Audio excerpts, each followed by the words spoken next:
ବରଣ୍ୟ ସଭାପତି ମହୋଦୟ, ପୂଜ୍ୟ ଗୁରୁଜୀ ଏବଂ ଗୁରୁମା ବୃନ୍ଦ ତଥା ଏଠାରେ ଉପସ୍ଥିତ ମୋର ସାନ ବଡ଼ ଭାଇ ଓ ଭଉଣୀମାନେ, ସର୍ବପ୍ରଥମେ ସମସ୍ତଙ୍କୁ ମୋର ଶୁଭ ସକାଳ ଓ ଗୁରୁ ଦିବସର ଅନେକ ଅନେକ ଶୁଭେଚ୍ଛା ଓ ଶୁଭକାମନା।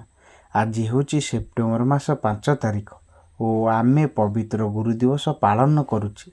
ଡକ୍ଟର ସର୍ବପଲ୍ଲୀ ରାଧାକ୍ରିଷ୍ଣଙ୍କ ସମ୍ମାନାର୍ଥେ ତାଙ୍କ ଜନ୍ମ ଦିବସକୁ ଗୁରୁ ଦିବସ ରୂପେ ପାଳନ କରାଯାଏ। ସେ ଆମ ଭାରତର ଦ୍ୱିତୀୟ ରାଷ୍ଟ୍ରପତି ଅଟନ୍ତି। ସେ ଜଣେ ଆଦର୍ଶ ଶିକ୍ଷକ ଥିଲେ ଓ ଶିକ୍ଷାର୍ଥୀମାନଙ୍କୁ ବହୁତ ଭଲ ପାଉଥିଲେ। ଆମ ମନରେ ଶିକ୍ଷକମାନଙ୍କ ପ୍ରତି ଥିବା ଶ୍ରଦ୍ଧା ଓ ଭଲ ପାଇବାକୁ ଦେଖାଇବା ପାଇଁ ଗୁରୁ ଦିବସ ହେଉଛି ସବୁଠୁ ଉତ୍ତମ ମାଧ୍ୟମ। ଶିକ୍ଷକମାନେ ଆମ ଭବିଷ୍ୟତକୁ ଆଲୋକିତ କରି ଗଢ଼ି ତୋଳିଥାନ୍ତି। ସେ ଆମକୁ ଭଲ ମଣିଷ ହେବାରେ ସାହାଯ୍ୟ କରନ୍ତି। ମୁଁ ଏତିକି କହି ମୋର ବକ୍ତବ୍ୟ ସମାପ୍ତ କରୁଛି। ଜୟ ହିନ୍ଦ। ଦର୍ଶକ ବନ୍ଧୁ, ଯଦି ଭିଡ଼ିଓଟି ଭଲ ଲାଗିଥାଏ ଭିଡ଼ିଓଟିକୁ ଛୋଟ ଲାଇକ୍ କରନ୍ତୁ।